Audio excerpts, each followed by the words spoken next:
अनंत पद के मित्रों से मेरा यही कहना है कि अनंत श्री की देशना को दूर दूर तक पहुँचाए और आपके जीवन के विकास के लिए हमसे जो भी बन पड़ेगा हम लोग करेंगे।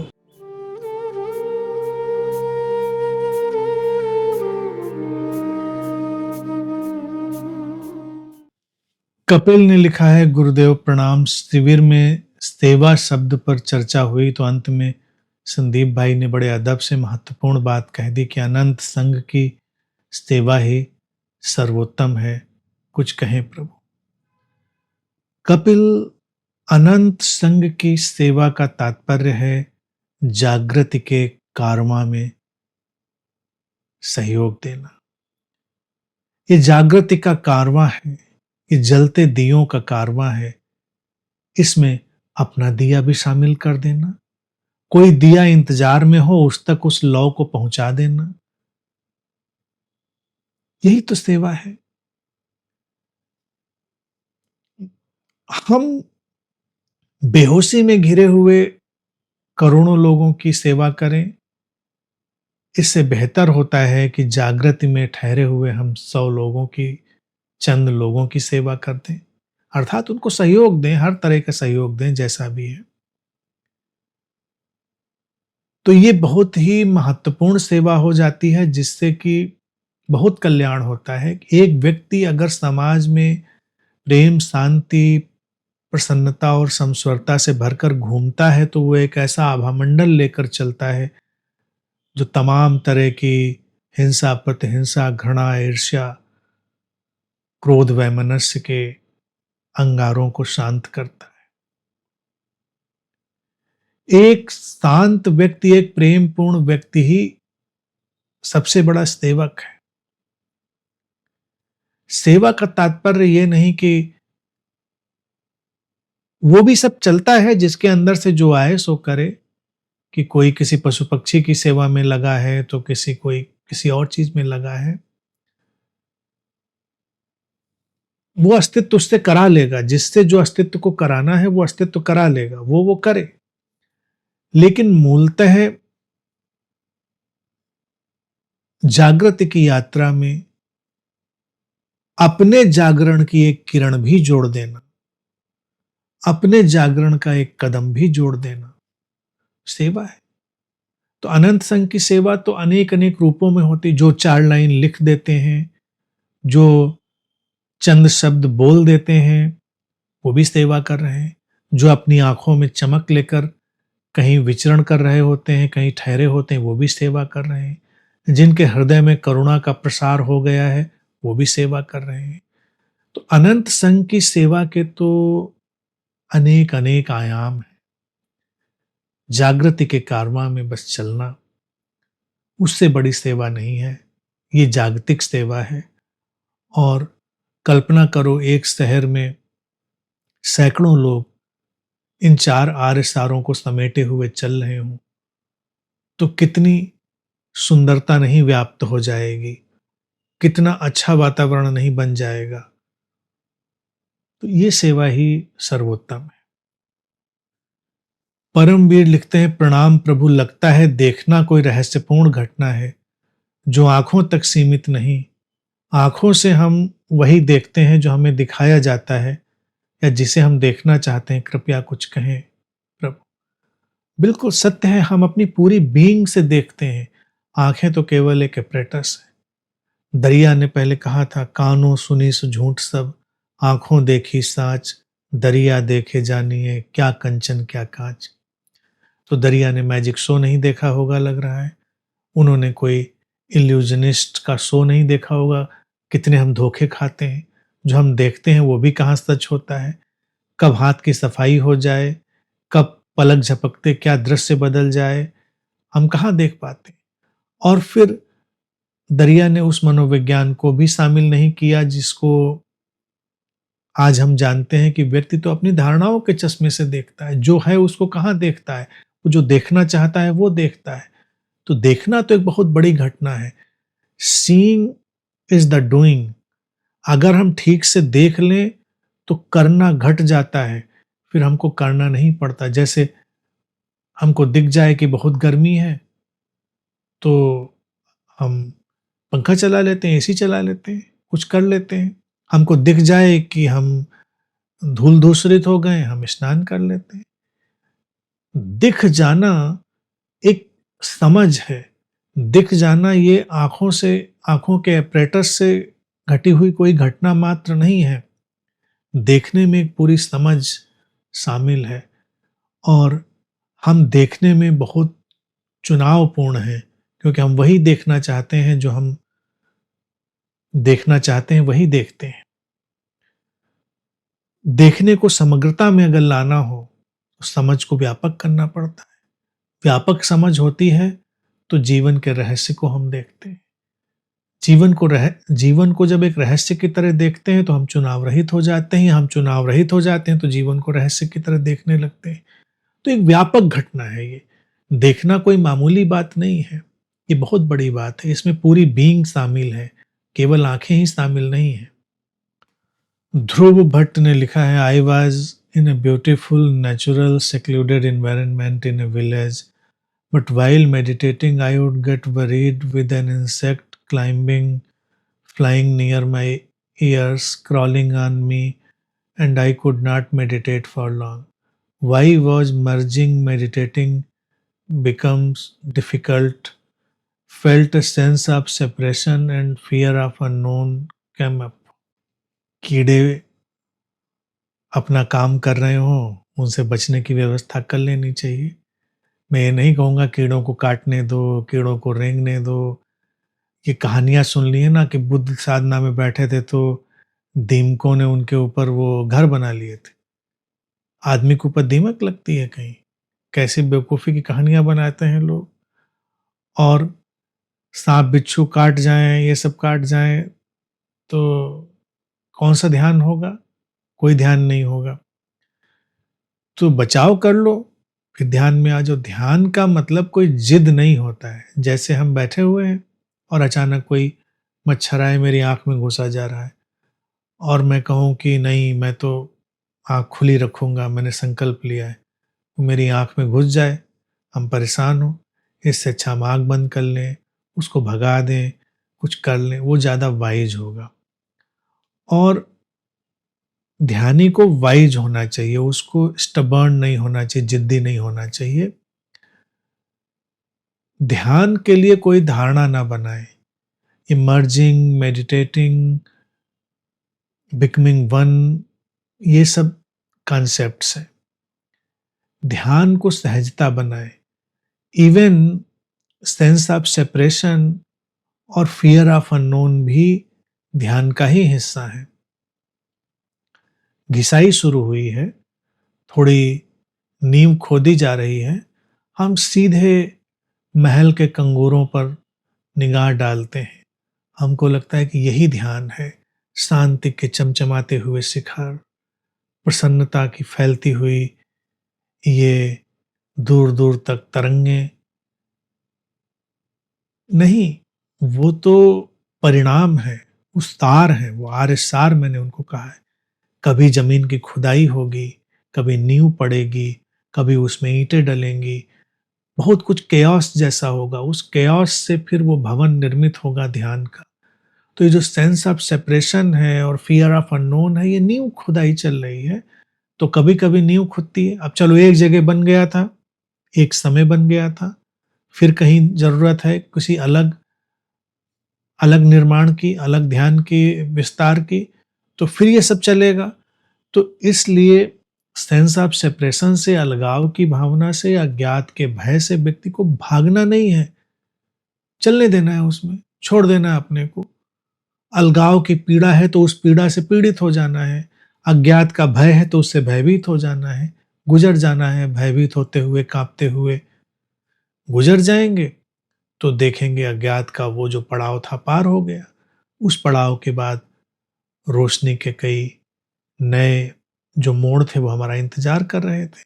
तो जीवन एक बड़ी ही घूमती हुई, उलझी हुई प्रक्रिया है। जल्दबाजी निर्णय की ना करें। जैसे आज के प्रेम सूत्र पे मैंने कहा कि कुछ गलत और सही नहीं है। जब प्रेम में कुछ गलत और सही नहीं, तो ध्यान में भी कुछ गलत और सही नहीं है। जैसे कई बार लोग आकर मुझसे कहते हैं कि मेरा ध्यान नहीं लगता, तो मैं उनसे काउंटर क्वेश्चन पूछता हूँ कि क्या होता जो तुम कहते कि ध्यान लग गया, उस चीज को क्या जानते हो? अगर उस चीज को तुम जानते ही हो कि ये होता तो ध्यान लग गया, तो फिर तो तुम सब जानते ही हो। तो ये कैसे कह सकते हो कि जो था ये ध्यान नहीं लगा? जो नहीं लगा, हो सकता है वो लगने की प्रक्रिया हो, नहीं लगकर लगने की तरफ हम बढ़ें, ये भी तो हो सकता है। जहाज जो अभी जमीन पर दौड़ेगा, शुरुआत में तो रेंगता है, पहले तो खड़ा ही रहता है, फिर वो घुरघुराता है, फिर रेंगता है, फिर दौड़ता है, फिर अचानक टेक ऑफ करता है। तो उड़ते हुए जहाज पर ही निगाह मत डालो, उसके खड़े हुए होने पर भी निगाह डालो, जमीन पर रेंगने पर, सरकने पर, दौड़ने पर, बहुत सारे पड़ाव हैं, प्रक्रियाएं हैं। न लगना भी लगने की शुरुआत है। कम से कम न लगने का तो पता चला। मान लो कोई व्यक्ति इतना इंसुलेट है कि उसको पता ही नहीं, तो कैसे आगे बढ़ेगा? अब कल्पना करो किसी को ये पता चल जाए कि मुझे प्रेम नहीं है, मेरे भीतर प्रेम नहीं है, तो ठीक है, इतना तो इसको पता चल गया कि मेरे भीतर प्रेम नहीं है, तो प्रेम की तरफ 4 कदम बढ़ा दिए इसने, फिर सफर तय होगा, फिर यात्रा होगी। तो sometimes sense of separation and fear of unknown is good. Go with the flow and meditation will happen naturally, spontaneously. उसका कोई कंसेप्ट मत बनाओ। कुसुम ने लिखा है, अनंत श्री बुद्ध की वाणी का एक बड़ा सुंदर विरोधाभास है। वे कहते हैं, आप दीपो भव, स्वयं अपना दीपक बनो। सत्य का अनुभव उधार नहीं लिया जा सकता, उसे स्वयं जीना होगा। इस वक्तव्य से ऐसा लगता है जैसे बुद्ध साधक को अकेला खड़ा कर देते हैं। फिर बुद्ध वहीं कहते हैं, बुद्धम शरणम गच्छामि, धम्मम शरणम गच्छामि, संघम शरणम गच्छामि। यहाँ वे साधक को अकेला नहीं छोड़ते, बल्कि एक ऊर्जा क्षेत्र में आमंत्रित करते हैं। तेल बाती अग्नि जैसे भीतर से ही आएंगे, लेकिन हवा से बचाने के लिए हाथों की ओट भी चाहिए। बुद्ध के इस वक्तव्य को विस्तार दें, जहां अकेलापन, एकांत और संग की संगत दोनों एक साथ जिए जाते हैं। हाँ, तो सुंदर बात लिखी है कुसुम ने। विरोधाभास है भी और नहीं है। प्रेम की दृष्टि से देखेंगे तो दोनों बातें एक ही हैं। साथ होकर अकेलापन विकसित होता है। अकेले होकर व्यक्ति एकाकी पड़ जाता है और कई बार बिखर जाता है, क्योंकि तब उसके पास देखने का कोई ढंग नहीं रह पाता, संभालने सहजने वाले हाथ नहीं हो पाते। और जब वो एक समान यात्रा में है, जागृति की एक यात्रा में है, तो वो अपने साथ के चलते हुए लोगों के साथ चलकर उस जागृति को अच्छे से महसूस कर सकता है, समझ सकता है। इसीलिए बुद्ध का होना करुणा का होना है। बुद्ध को इसीलिए करुणा सागर ही कहते हैं, करुणा का काया में रूप ही कहते हैं। वो अप्पदीपो भव कह देते हैं, लेकिन वो साथ में दिवाली का उपहार भी दे देते हैं।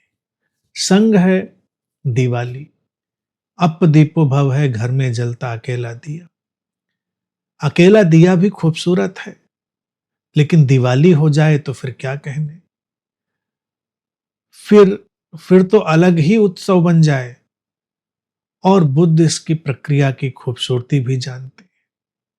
इसीलिए वो संघ की शरण ही नहीं कहते हो, बुद्ध की शरण भी कह देते हो, धम्म की शरण भी, तीनों। और तीनों देखा जाए कितने वैज्ञानिक हैं। जागे हुए व्यक्ति के साथ भी चलो, अकेले भी चलो। धम्म जो धर्म है, जो सार है, जो एसेंस है, उसके साथ चलो, उसकी शरण में जाओ। और ये तीनों बातें बुद्ध प्रतिदिन रात अंतिम सोने से पहले के वक्तव्य के रूप में 3-3 बार दोहराते थे और फिर उनको विश्लेषण करते थे। वो कहते थे, सौभाग्यशाली हैं वो जो बुद्ध की शरण में है, सौभाग्यशाली हैं वो जो संघ की शरण में है, सौभाग्यशाली हैं वो जो धम्म की शरण में। ऐसे वो 3-3 बार दोहराते थे। क्यों? क्योंकि उसका अपना एक प्रेमपूर्ण, करुणापूर्ण ढंग है, साथ में होना खूबसूरत है। बुद्ध व्यक्ति को अलग-थलग होना नहीं सिखाते हैं, वो साथ होना सिखाते हैं। साथ होकर ही व्यक्ति जागता है। जागता तो कहीं वो अपने भीतर उस दिए की तरह ही है, लेकिन अकेले जागने वाला व्यक्ति कई बार इस गलतफहमी का शिकार बन जाता है कि मैं जागा हूं, मेरे भीतर शायद कुछ मेरे जैसा जागा है। लेकिन नहीं, मेरे जैसा कुछ नहीं जागा है। विराट जागरण में एक जागरण की लहर इस शरीर मन में उतरी है। इस संघ के साथ होने में हमको दिखाई देगा। संघ के साथ में जब कोई होता है तो अहंकार विगलित हो जाता है, पिघल जाता है, बह जाता है। वो पर्सनलाइजेशन खत्म होकर जो इम्पर्सनल नेचर है वो व्यक्ति उसके नजदीक चला जाता है। इसीलिए संघ महत्वपूर्ण हो जाता है। कोई आगे पीछे, कोई ऊपर नीचे नहीं हो जाता, तमाम हाथ संभालने वाले हो जाते हैं और बड़ा खूबसूरत ये सब कुछ होता है। कृष्णमूर्ति जी ने व्यक्ति को कहा कि अकेले चलो, सब छोड़ो, गुरु को साथ छोड़ो, ये सब छोड़ो। लेकिन बात वो भी वही जान रहे थे जो बुद्ध जान रहे थे। लेकिन बुद्ध ज्यादा वैज्ञानिक, ज्यादा मैच्योर। जैसे बुद्ध पिता सरीखे हुए, कृष्णमूर्ति अभी बच्चे थे, तो मामला थोड़ा गड़बड़ा गया। अकेले के लोग अपनी अपनी ढपली लेके निकल गए। उन्होंने कहा कि ठीक है, फिर हम अपने आप ही कर लेंगे। अपने आप कुछ हुआ नहीं। अपने आप अपनी ही कोई धारणा, अपनी ही ख्याल की दुनिया व्यक्ति ने बना ली। और कृष्णमूर्ति निरंतर कर क्या रहे हैं? साथ चल रहे हैं, साथ दे रहे हैं, साथ बात कर रहे हैं, साथ में वो सब खड़े हुए हैं लोगों के। अगर उनको इतनी बात समझ में आ गई होती पक्के तौर से कि अकेले ही व्यक्ति को जाना है, तो एक बार आते, बोलते और निकल जाते। कहते कि भाई ठीक है, हो गई बात, बता दिया। जैसे वो राष्ट्र के नाम संबोधन होता है ना, उसके बाद फिर अगले साल किसी इमरजेंसी में होता है। लेकिन वो तो निरंतर साथ दे रहे हैं, जीवन पर्यंत अंतिम सांस तक वो साथ बैठते रहे हैं। क्यों? क्योंकि वो जान रहे हैं बुद्ध और संघ का महत्व। लेकिन भाषा में गड़बड़ा गई चीज। कृष्णमूर्ति ने आधुनिक पैकेज में उसको रखने की कोशिश की, लेकिन वो उतने अच्छे ढंग से बात आ नहीं पाई। बुद्ध की दृष्टि बहुत व्यापक, बहुत सधी हुई, सटीक। इसीलिए पहले तो उन्होंने संघ का निर्माण, संघ की व्यवस्था दे दी, और फिर उन्होंने व्यक्ति को अकेले चलने का साहस दे दिया। साथ में होकर अकेले चलने का साहस, भीड़ में होकर अकेला हो जाना, इससे बड़ी ताकत कोई और तो नहीं होती। और बुद्ध ने अलग थलग नहीं है कोई, ये देशना पहले दी। यही तो उनकी समझ थी। उनका प्राथमिक बोध भी तो यही था, अंतर संबंधित जीवन का रहस्य, अंतर संबंधित, अंतर निर्भर, इंटरकनेक्टेड, इंटरडिपेंडेंट लाइफ। तो कोई अलग थलग है ही नहीं, तो अलग थलग जाएगा कहां पर? वो एक जागतिक जागरण की यात्रा में है। अपदीपो भव का बुद्ध का अनुशासन बस इतना ही था कि उड़ो, जब उड़ने की बात आए अपने पंख पसारो और आसमान में उड़ जाओ। क्योंकि पंख तो अपने ही हैं, वो कहीं बाहर से नहीं मिलेंगे, वो कहीं उधार नहीं आने वाले हैं, वो तो वहीं के वहीं अपने ही पंख हैं, उन्हीं से उड़ना है। तो किया काम कृष्णमूर्ति जी ने भी वही, लेकिन उनके शब्दों में, चूंकि उन्होंने कोई संघ का निर्माण नहीं किया, तो लोगों को लगा कि शायद वो अलग थलग चल रहे हैं। अलग थलग होते तो बैठ गए होते घर में नहीं बैठे ना। तो बेहतर होता है कि बुद्ध की तरह से सीधा साफ साफ मामला कर दो, कंफ्यूजन में मत रखो। बुद्ध ने देखिए कितनी ट्रिकी चीज थी, और यही तलवार की धार पर चलना था। संप्रदाय नहीं बनाना था उनको कल्टलेस रहना था, लेकिन संघ का जो सुंदर सहयोगी रूप था वो भी देना था, तूने संघ का निर्माण कर दिया। ये अलग बात है कि बाद में लोग खींचते उसको कल्ट बना देते हैं। कल्पना करो अगर 100 जागे हुए लोग कहीं पर हैं तो वो कल्ट हो ही नहीं सकते। जागरण में गए हुए लोग कल्ट नहीं होते। कल्ट हमेशा अंधेरे में खोए हुए लोग होते हैं, जिनको कोई समझ नहीं, वही कल्ट बनाते हैं। तो बुद्ध को पूरी तरह कल्टलेस भी होना था और संघ के महत्व को भी वो जानते थे, तो उन्होंने वो भी दिया। ट्रिकी सिचुएशन थी, लेकिन यही उनकी करुणा थी कि उन्होंने ऐसे चीजों को सामने रखा। ये बहुत खूबसूरत प्रयोग था उनका, और मैं समझता हूँ उनके बाद फिर वो व्यवस्था विसर्जित कर देनी चाहिए थी, क्योंकि ये चीवर रंगना, ये सिर मुंडाना, यही प्रक्रिया नहीं थी। संघ तो जागृत लोगों का था। संघ ये चीवर का संघ नहीं था कि सिर मुंडाए, चीवर ओढ़े और हाथ में कटोरा लिए तो संघ के हम सदस्य हो गए। संघ के सदस्य का मतलब जागरण की यात्रा पर निकले। अब जागरण की यात्रा बुद्ध के बाद किसी और ढंग से भी चलेगी। कुसुम ने यह भी लिखा है, प्रेम और ध्यान पूरक नहीं है क्या? क्या सूक्ष्म अंतर है बुद्ध के ध्यान में और अनंत श्री के प्रेम में? कुसुम जी, पहली बात तो बुद्ध और अनंत श्री में कोई अंतर नहीं है। तो उनके ध्यान और उनके प्रेम में अंतर होने का कोई सवाल ही नहीं। वो ध्यान ही प्रेम बन जाता है, वो प्रेम ही ध्यान बन जाता है। ये बस अलग अलग अवस्थाओं में प्रकट हुई अलग अलग व्यवस्थाएं हैं। प्रेम और ध्यान दिशाएं हैं। जब प्रेम बिल्कुल अंतरतम में निमग्न हो जाए तो ध्यान जैसा जान पड़ता है, और ध्यान जब बाहर खिलने लगे, बाहर सुवास की तरह फैलने लगे, तो प्रेम हो जाता है। इसीलिए प्रेम और ध्यान का कोई विभाजन करना नादानी है। भीतर की तरफ निमग्न हो गई प्रेम की धारा ध्यान है, और बाहर सुगंध, आलोक और अनेक सृजनात्मक अभिव्यक्तियों की तरह से परिव्याप्त हो गई ध्यान की धारा प्रेम है। तो एक ही है। ऐसे ही बुद्ध और अनंत श्री एक ही है, उनमें कोई अंतर नहीं है। स्टाइल का अंतर हो सकता है, रंग रूप का अंतर हो सकता है, प्रेजेंटेशन का अंतर हो सकता है, बाकी कोई अंतर नहीं। अभिषेक ने लिखा है, प्रणाम प्रभु, क्या वृद्धावस्था में विषाद पकड़ता है? जब व्यक्ति शांत, स्थिर, शून्य दिखता तो है, पर भीतर वो थका, शक्तिहीन व हारा होता है। क्या यह रूपांतरण का शुभ संकेत भी हो सकता है? दृष्टि दें।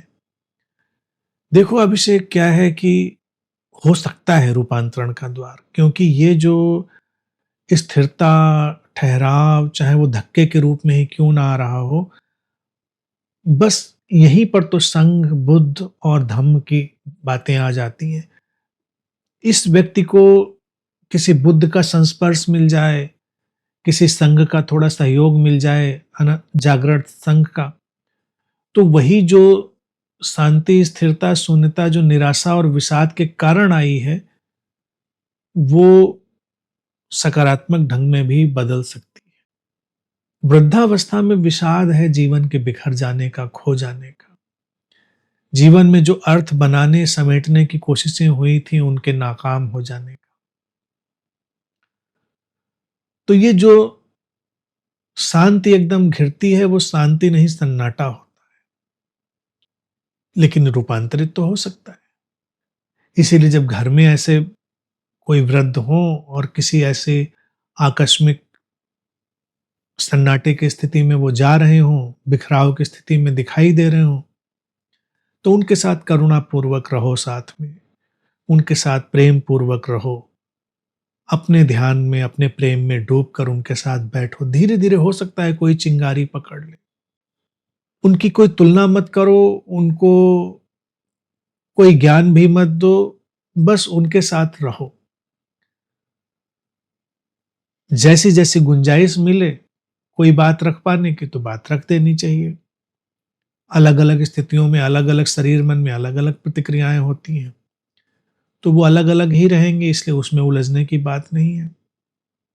अपनी तरफ से बस करुणापूर्ण व्यवहार, प्रेमपूर्ण व्यवहार, जागृति का प्रकाश अपने भीतर संभाले हुए उनके साथ ठहरना, यही उनके जीवन में कोई नया द्वार भी खोल सकता है। अनुपम जैन ने लिखा है, spiritual journey of the four pillars does not seem linear.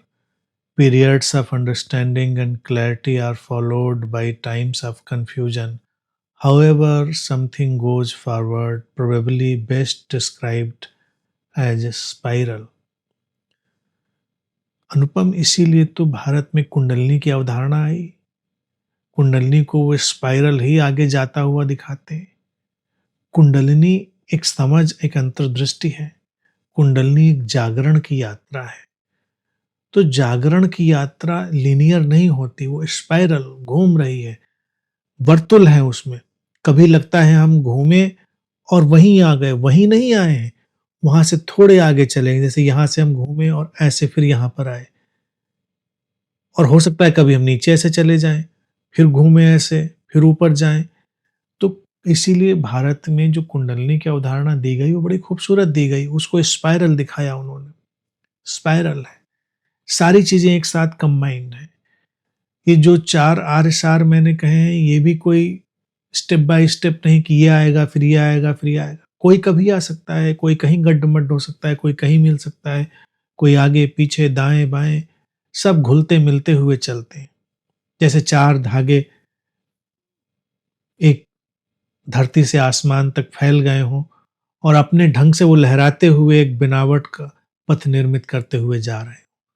तो इसीलिए सही बात है, ये स्पाइरल ही है। Confusion, chaos, pain, pleasure, order, clarity, ये सब पड़ाव है, ये चलते रहते हैं। किसी चीज से व्यथित होने की बहुत जरूरत नहीं है, और किसी चीज पर बस पा लिया, मिल गया, ये वाला एटीट्यूड भी नहीं होना चाहिए, क्योंकि पड़ाव के बाद फिर और पड़ाव आएंगे, मोड़ के बाद फिर और मोड़ आएंगे, समझ के बाद फिर और समझ आएगी, अंतर्दृष्टि के बाद फिर और अंतर्दृष्टि आएगी। ये कभी न खत्म होने वाली यात्रा है। प्रिंस सनी ने लिखा है, प्यारे अनंत श्री जी, जब एक साक्षी संसार के व्यापार में सक्रिय होता है तब वो निरंतर बदलती परिस्थितियों, लाभ हानि और निर्णयों के मध्य कैसे उस निःशब्द चेतना में स्थिर रहे जहां न मैं का अहंकार हो, न मेरा का बंधन, और फिर भी उसके माध्यम से व्यवसाय स्वाभाविक रूप से प्रगति करता रहे, मानो अस्तित्व स्वयं ही उसे संचालित कर रहा हो। बिल्कुल सही बात है। देखो, इसके लिए एक तो निर्वाण के 9 सोपान जो मेरी सीरीज है, जो बुक फॉर्म में भी, उसको पूरा समझो। वो सारे सोपान ही संसार में रहकर संसार से बाहर हो जाने के सोपान है। और अपने ज्वाय के लिए चलो, अपने स्वांता सुखाय चीजों को करो, अपने अच्छा अनुभव करने के लिए। व्यवसाय बहुत सुंदर चलता है, इसमें कोई समस्या नहीं है, लेकिन व्यवसाय में लोग जड़ हो जाते हैं, व्यवसाय में कुटिल हो जाते हैं, कटु हो जाते हैं, वो मत हो। क्योंकि लाभ क्या है? कई बार तुमने कुछ मुस्कानें कमा ली, वो भी एक लाभ है।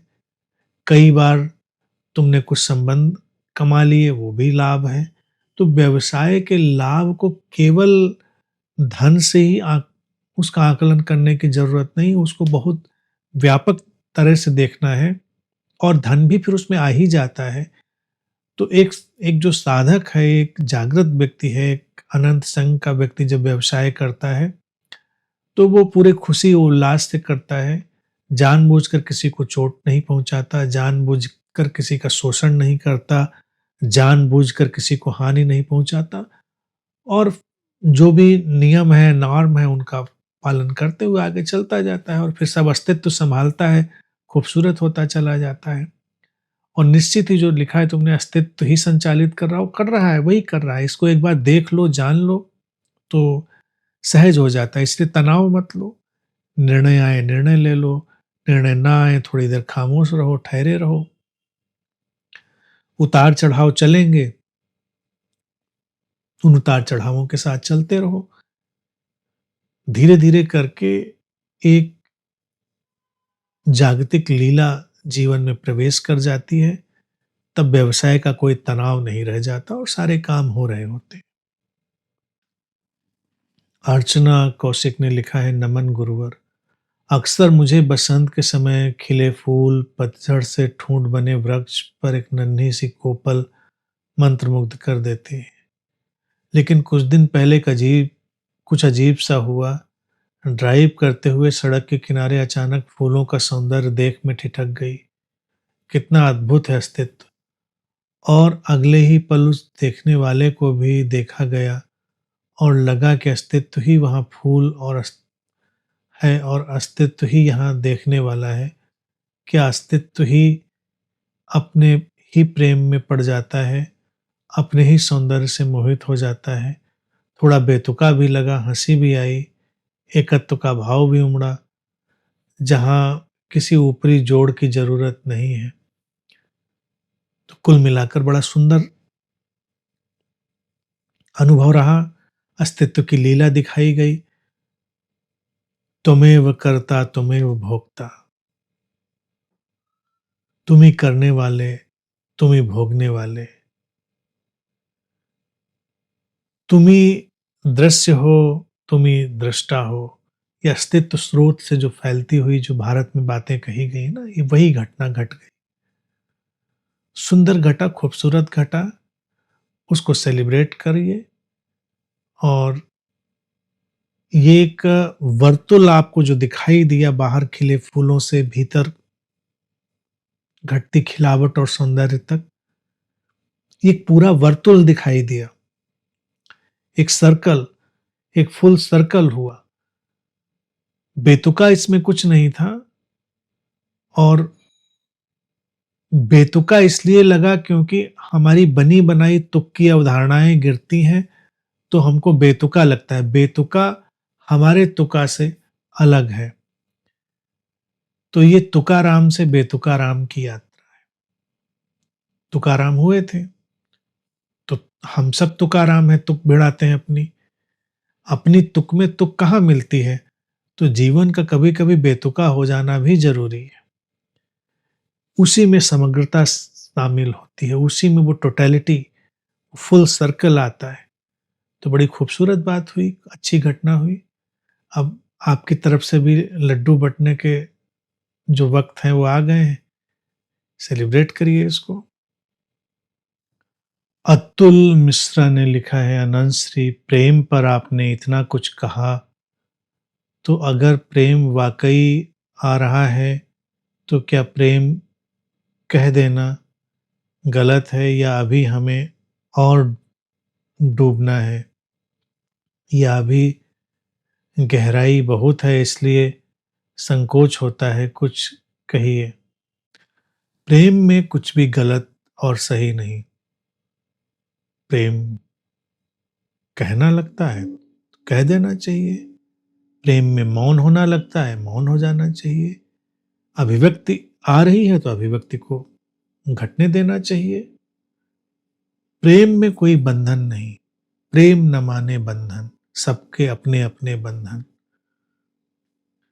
तो प्रेम को किसी नियम में नहीं बांधना है। प्रेम की गहराई की भी फिक्र नहीं करनी है। कम गहराई का आनंद लेना चाहिए, ज्यादा गहराई तो ज्यादा गहराई का आनंद लेना चाहिए। बस उसके साथ बहना है, जिधर वो ले जाए उधर जाना है। समंदर में भी जब हम प्रवेश करते हैं तो बाहर देखो, बस इतना इतना पानी हमारे पैरों को भिगोता है। थोड़ा और आगे जाते हैं, थोड़ा और पानी भिगोता है, थोड़ा और आगे जाते हैं, घुटनों तक आता है। प्रेम भी ऐसा ही है। इसलिए ये मत कहिए कि ये शैलो है, ये उथला है। उथले से गहरे की तरफ यात्रा है। सीधे गहरे में कौन जाता है? समंदर में भी एकदम से कोई सीधे उसकी गहराई में थोड़े उतर जाता है। तो प्रेम भी किनारे से गुजरता है, उथले से भी गहरे की तरफ जाता है। अभिव्यक्ति, अनभिव्यक्ति, मौन, मुखरता, सब रंग उसमें आते हैं। तो जो रंग उठे उस रंग को उठ जाने दो, निसंकोच रहना चाहिए, पूरी तरह निधड़क रहना चाहिए, क्योंकि समय कम है, प्रेम के रंग जिधर ले जाएं उधर बह जाना। अनंत देवीना ने लिखा है, प्रणाम अनंत श्री। साइकोलॉजिकली लंबे समय से मनी क्राइसिस की सिचुएशन क्रिएट रहती है, होने के बाद भी कुछ न कुछ ऐसा घट जाता है जो इस सिचुएशन को ट्रिगर कर देता है। पॉकेट मनी मिलती थी जब भी ये होता था, और सैलरी आने लगी तब भी अकाउंट बैलेंस हाइड करना पड़ता है, else I make unnecessary transactions. कुछ दिनों से ये दिखना बेचैन कर रहा है।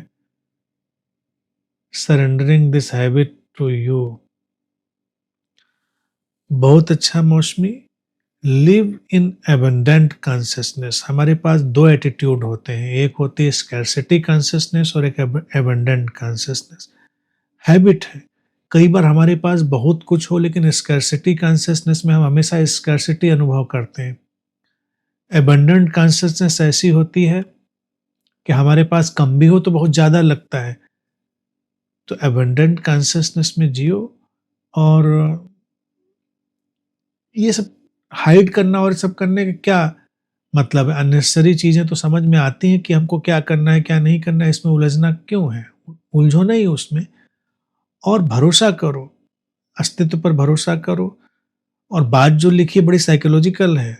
जब पॉकेट मनी मिलती है तब भी लोग लगता है कम है, सैलरी मिलने लगे तब भी लगता है कैसे काम चलेगा, कम है, और कुछ बहुत बड़ा पैकेज मिल जाए, कुछ और बिजनेस चल जाए, कुछ हो जाए, कई गुना धन आ जाए, तब भी लोग लगने लगता है अब क्या करें, कमी बहुत पड़ रही है।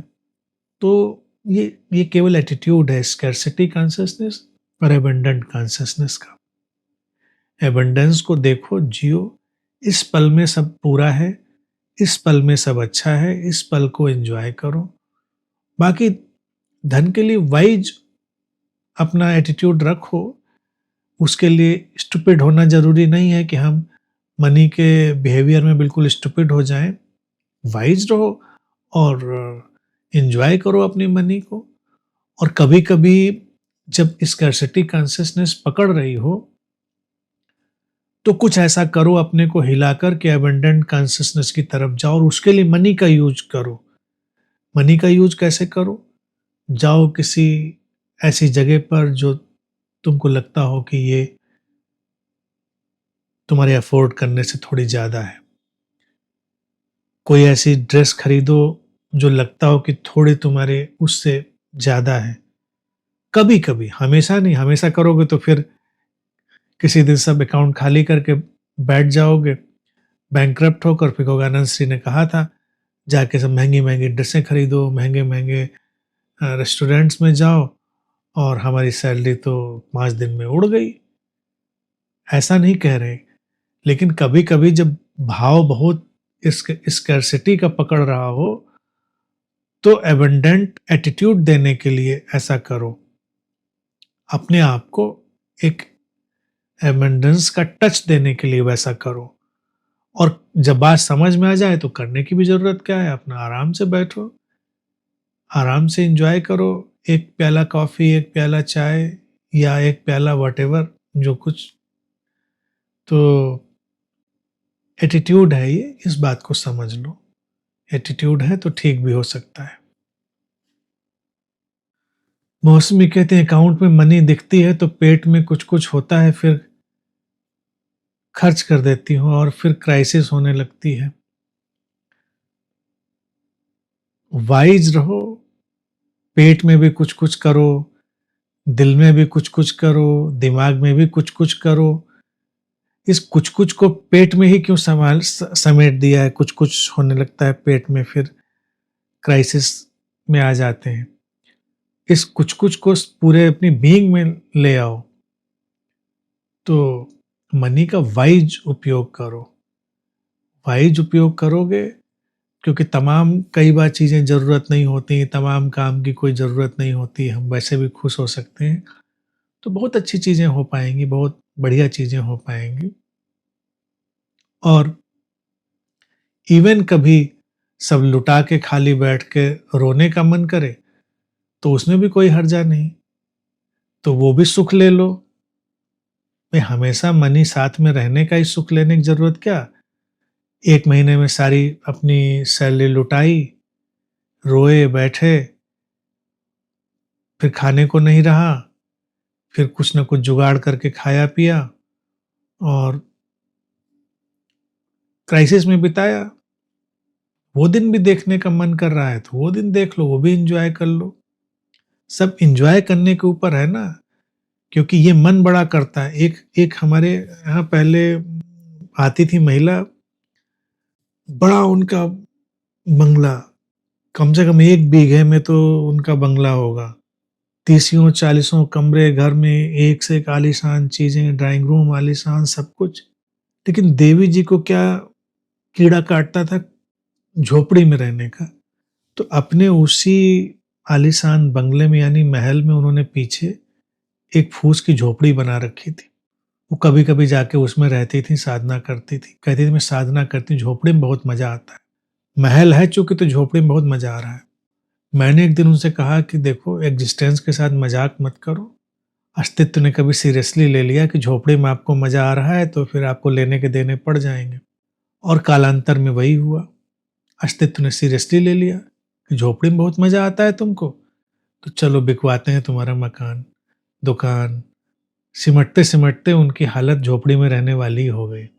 तब रोना-धोना, बिसोरना सब ये चलता रहा। तो मैंने सोचा कि ये खिलवाड़ करना ही क्यों चाहिए व्यक्ति को कि झोपड़ी में रहने में मज़ा आ रहा है मुझको। झोपड़ी में रहने में किसी को मज़ा नहीं आता, ये बात यकीन मान लो। अस्तित्व सीरियसली ले लेता है कभी-कभी चीज़ों को, इसीलिए अबंडेंट कॉन्शसनेस में रहना चाहिए और धन का सदुपयोग सीखो, धन का सदुपयोग करो। बहुत ज़्यादा हो जाए, बहुत ज़्यादा हो जाए, जो कि अभी तुम्हारे पास है नहीं इसलिए मैं नहीं कह रहा हूँ, बहुत ज़्यादा हो जाए तो अनंत संघ के दरवाजे तो खुलेंगे, सदुपयोग हो जाएगा अनंत संघ में। लेकिन उतना ज़्यादा पहले पैदा तो करो। हाँ, मुझसे कह दिया आप अस्तित्व वाला चीज़ तो हमने नेगेट कर दी। अब अस्तित्व सीरियसली नहीं लेगा, खुश रहो, कुछ थोड़े लग्ज़रियस काम करते रहो, कुछ लग्ज़रियस चीज़ें करते रहो, बस अच्छे से रहो, शांति से, खुशी से रहो और वो सब अच्छा रहेगा। हुँ? क्राइसिस प्ले नहीं करनी है। एक बुद्धिमत्तापूर्ण संतुलन के साथ रहो, लाइफ़ को डिक्लटर करो, क्योंकि हमारी लाइफ़ में बहुत संसाधनों, चीज़ों की ज़रूरत नहीं होती। एक एक ऑप्टिमम लग्ज़रियस लाइफ़ बस ज़रूरी होती है, उसके लिए बहुत कुछ नहीं चाहिए। बहुत कुछ चीज़ें हो ही गई हैं लाइफ़ में देखा जाए, सामान्य चीज़ें, उसके बाद सब अच्छा है, बढ़िया है, बेहतर है। कुसुम ने लिखा है अगर हमारी कंडीशनिंग नहीं हुई होती तो पेन की हमारी व्याख्या पेनफुल नहीं होती क्या? पेन और प्लेजर में क्या सम होना ही संतुलित हो जाना है? पेन, तकलीफ जीवन में आती है तो एक उसकी एक्चुअलिटी होती है, एक उसकी वास्तविकता होती है और उसका जो एक बड़ा विस्तार हम अनुभव करने लगते हैं वो उसकी व्याख्या होती है निश्चित ही। हर व्यक्ति की मन की अलग-अलग कंडीशनिंग है जिससे वो व्याख्या करता है और जीवन में जब भी ये पेन प्लेजर का गेम चलता है जो कि चलता ही रहता है, किस मोमेंट में पेन, किस मोमेंट में प्लेजर, तो सम हो जाने का तात्पर्य है जिसको लिखा है सम होना, संतुलित होना है, निश्चित ही वो तो संतुलित होना है ही है। लेकिन सम हो जाने का तात्पर्य है कि बिना अटके, बिना उलझे पेन से गुजर जाना, बिना अटके, बिना उलझे प्लेजर से गुजर जाना। ये विक्रम बेताल की तरह है। जैसे विक्रम के कंधे पर लटका हुआ बेताल कहानियां सुनाता था, विक्रम से कहता था फैसला दो, बताओ ऐसा हुआ वैसा, बोलोगे, जानकर भी नहीं बोलोगे तो मैं उड़ जाऊंगा और जानकर बोलोगे तो ऐसा वैसा, कहीं उसको शर्त लगा देता। तो पेन प्लेजर हमारे कंधे पर लटके हुए बेताल की तरह होते हैं। वो अपनी कहानियां सुनाते हैं। पेन अपनी कहानी सुनाता है, प्लेजर अपनी कहानी सुनाता है। धीरे धीरे हमें अपने भीतर उस विक्रम की तटस्थ दृष्टा वाली स्थिति ले आनी पड़ती है कि हम तटस्थ दृष्टा होकर उनसे गुजर जाते हैं, अपनी तरफ से कोई निर्णय नहीं देते, अपनी तरफ से कोई व्याख्या आरोपित नहीं करते। पेन जितना पेनफुल है उतना है, प्लेजर जितना प्लेजरेबल है उतना है। हम उसमें कोई अतिरिक्त अपनी चीजें नहीं डालते। तो हम प्लेजर से भी गुजरते हैं, उससे भागते नहीं, पेन से भी गुजरते हैं, उससे भी भागते हैं। दोनों से भागने की जरूरत नहीं है, दोनों में शांत तटस्थ जागे हुए गुजर जाने की जरूरत है। कुछ करना नहीं, एक्स्ट्रा नहीं करना है, बस एक तटस्थ जागरूकता अपने भीतर रखनी है, और वही तटस्थ जागरूकता हमें सम बनाती है, संतुलित बनाती है।